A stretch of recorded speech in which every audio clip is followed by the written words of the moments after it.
ఆకాశవాణి ప్రాంతీయ వార్తలు చదువుతున్నది కె ధనశ్రీలక్ష్మి. ముఖ్యాంశాలు: దేశంలో ఆహార భద్రత కల్పించడంలో వ్యవసాయ రంగం కీలక పాత్ర పోషిస్తోందని governor justice S Abdul Nazeer అన్నారు.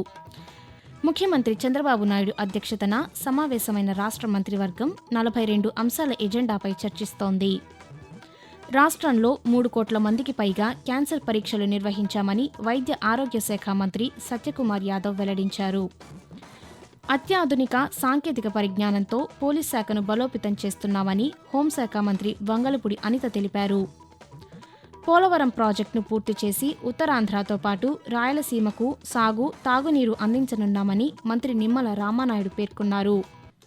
వార్తల వివరాలు: దేశంలో ఆహార భద్రత కల్పించడంలో వ్యవసాయ రంగం కీలక పాత్ర పోషిస్తోందని governor justice S Abdul Nazeer అన్నారు. కృష్ణా జిల్లా ఉంగుటూరు మండలం ఆత్కూరులోని స్వర్ణభారతి ట్రస్టులో నిర్వహించిన ఆచార్య ఎన్జీ రంగా వ్యవసాయ విశ్వవిద్యాలయ 57వ స్నాతకోత్సవంలో గవర్నర్ ఈరోజు పాల్గొన్నారు. ఈ సందర్భంగా డిగ్రీ పట్టాతో పాటు ప్రతిభ కనపర్చిన విద్యార్థులకు పతకాలను ప్రదానం చేశారు. కేంద్ర, రాష్ట్ర ప్రభుత్వాల ప్రోత్సాహకంతో ఈ ఆర్థిక సంవత్సరంలో వ్యవసాయ రంగంలో అధిక దిగుబడులు వచ్చాయని గవర్నర్ తెలుపుతూ, Agriculture is essential for any society to feed its population. In 2024, India achieved a record food grain production of 353.95 million tons, which is 6.5% increase compared to the previous year. This surge in agricultural production was driven by bumper harvest of key crops like wheat, rice and maize. Supportive government policies and agricultural schemes were also cited in contributing factors for this achievement. ముఖ్యమంత్రి నారా చంద్రబాబు నాయుడు అధ్యక్షతన రాష్ట్ర మంత్రివర్గం ఈరోజు సమావేశమైంది. అమరావతిలోని రాష్ట్ర సచివాలయంలో జరుగుతున్న ఈ సమావేశంలో 42 అంశాల ఎజెండాపై మంత్రివర్గం చర్చిస్తోంది. రాష్ట్ర పెట్టుబడుల ప్రోత్సాహక బోర్డు ఎస్ఐపిబి, రాజధాని ప్రాంత అభివృద్ధి ప్రాధికార సంస్థ సిఆర్డీఏ ప్రతిపాదనలకు మంత్రివర్గం ఆమోదం తెలిపే అవకాశముందని అధికారులు తెలిపారు. అలాగే నాలా చట్ట సవరణతో పాటు లేఅవుట్లు, భవనాల క్రమబద్దీకరణ వంటి అంశాలపై మంత్రివర్గం చర్చించనున్నది. కాగా మంత్రివర్గ సమావేశం అనంతరం ముఖ్యమంత్రి రోడ్లు, భవనాల శాఖపై సమీక్ష నిర్వహిస్తారని ప్రభుత్వ వర్గాలు తెలిపాయి. రాష్ట్రంలో 3 కోట్ల మందికి పైగా క్యాన్సర్ పరీక్షలు నిర్వహించామని వైద్య ఆరోగ్య శాఖ మంత్రి సత్యకుమార్ యాదవ్ తెలిపారు. గుంటూరు జిల్లా చినకాకానిలో సంక్రమించని వ్యాధుల నివారణ, నియంత్రణ జాతీయ కార్యక్రమం ఎన్పీఎన్సీడీలో భాగంగా రాష్ట్ర స్థాయి కార్యశాలలో మంత్రి ఈరోజు పాల్గొన్నారు.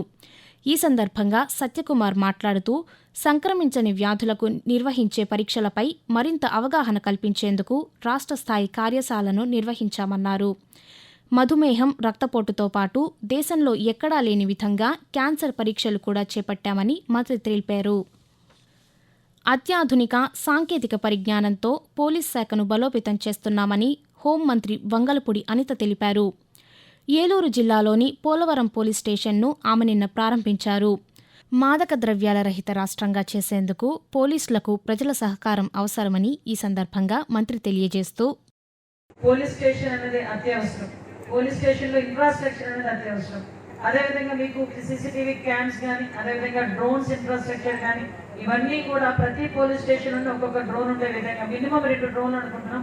ఇప్పుడు పర్యాటక కేంద్రాలు కానీ, అదేవిధంగా కొన్ని ఏరియాస్లో పోలవరం ఏరియాలో కానీ మాక్సిమం సీసీ కెమెరాస్ని పెట్టి ఎక్కడ కూడా లా అండ్ ఆర్డర్కి ఇబ్బంది లేకుండా చూసుకునే బాధ్యత కూడా నేను తీసుకుంటున్నాం. దయచేసి ప్రజలందరూ కూడా సహకరించాల్సిందిగా ముఖ్యంగా కోరుకుంటున్నానండి. ప్రధానమంత్రి నరేంద్ర మోదీ తన మనసులోని భావాలను ఆకాశవాణి ద్వారా దేశ ప్రజలతో పంచుకునే మన్ కీ బాత్ మనసులోని మాట కార్యక్రమం 124వ సంచిక ఈ నెల 27వ తేదీ ఆదివారం ప్రసారమవుతుంది. మన్ కీ బాత్ కార్యక్రమానికి ప్రజలు తమ సూచనలను అందించాలని ప్రధానమంత్రి కోరారు. ప్రజలు తమ స్వర సందేశాలను 18001171800 నెంబర్కు రేపు సాయంకాలం వరకు పంపవచ్చు. ఆకాశవాణి ప్రాంతీయ వార్తలు వింటున్నారు. ఆధునిక తెలుగు కవులలో ప్రముఖ స్థానం సంపాదించిన గుర్రం జాషవా వర్ధంతి ఈరోజు. తెలుగు సాహితీ లోకంలో నవయుగ కవి చక్రవర్తిగా పేరొందిన గుర్రం జాషవా 1895 సెప్టెంబర్ 28వ తేదీన గుంటూరు జిల్లా వినుకొండలో జన్మించారు. సామాజిక ప్రయోజనం కలిగిన అంశాలను ప్రధాన ఇతివృత్తాలుగా రచనలు చేశారు. గబ్బిలం రచనతో మంచి పేరు సంపాదించి తన కవితా ప్రతిభకు గుర్తింపుగా ఎన్నో పురస్కారాలు అందుకున్న గుర్రం జాషవా 1971 జూలై 24వ తేదీన తుదిశ్వాస విడిచారు. పోలవరం ప్రాజెక్టును పూర్తి చేసి ఉత్తరాంధ్రతో పాటు రాయలసీమకు సాగు, తాగునీరు అందించనున్నామని జలవనరుల శాఖ మంత్రి నిమ్మల రామానాయుడు తెలిపారు. సర్ ఆర్థర్ కాటన్ వర్ధంతి సందర్భంగా అమరావతిలోని రాష్ట్ర సచివాలయంలో మంత్రి ఆయనకు ఈరోజు నివాళులర్పించారు.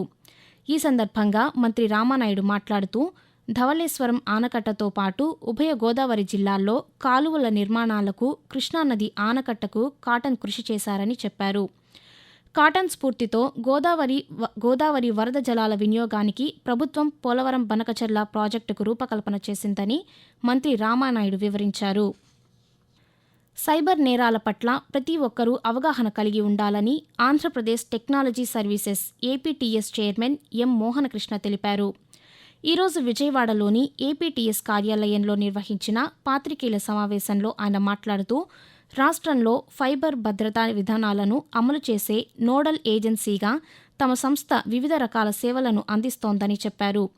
సైబర్ దాడులను నియంత్రించడానికి డిజిటల్ భద్రతను కల్పించేందుకు ఏపీటీఎస్ పనిచేస్తుందన్నారు. దేశీయ స్టాక్ మార్కెట్ సూచీలు ఈరోజు నష్టాల్లో కొనసాగుతున్నాయి.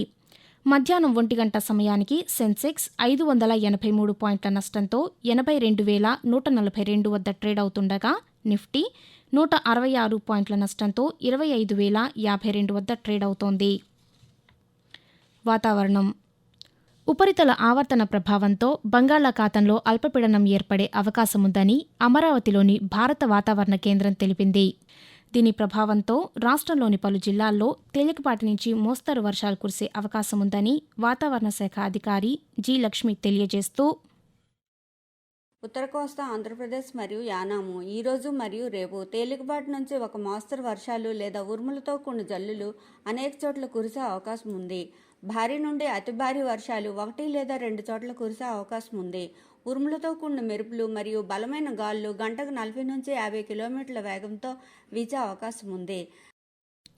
ఆగస్టు 15వ తేదీన నిర్వహించనున్న స్వాతంత్ర్య దినోత్సవ వేడుకలను రాజధాని అమరావతిలోనే నిర్వహించాలని ప్రభుత్వం నిర్ణయించిందని ప్రభుత్వ ప్రధాన కార్యదర్శి కె విజయానంద్ వెల్లడించారు.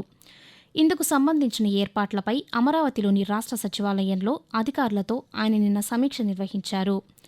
ఈ సందర్భంగా విజయానంద్ మాట్లాడుతూ రాజధాని అమరావతి ప్రాంతంలో తొలిసారిగా 79వ స్వాతంత్ర్య దినోత్సవ వేడుకలను నిర్వహించనున్నామని తెలిపారు.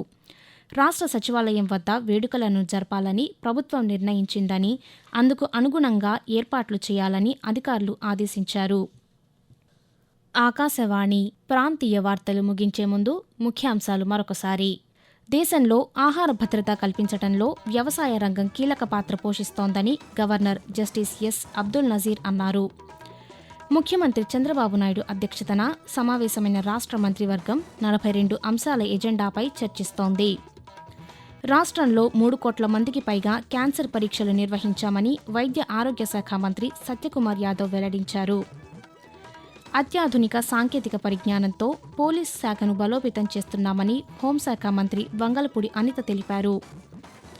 పోలవరం ప్రాజెక్టును పూర్తి చేసి ఉత్తరాంధ్రతో పాటు రాయలసీమకు సాగు, తాగునీరు అందించనున్నామని మంత్రి నిమ్మల రామానాయుడు పేర్కొన్నారు. ఆకాశవాణి ప్రాంతీయ వార్తలు ఇంతటితో సమాప్తం. తిరిగి సాయంత్రం 6 గంటల 10 నిమిషాలకు విశాఖపట్నం కేంద్రం నుంచి ప్రాంతీయ వార్తలు వింటారు.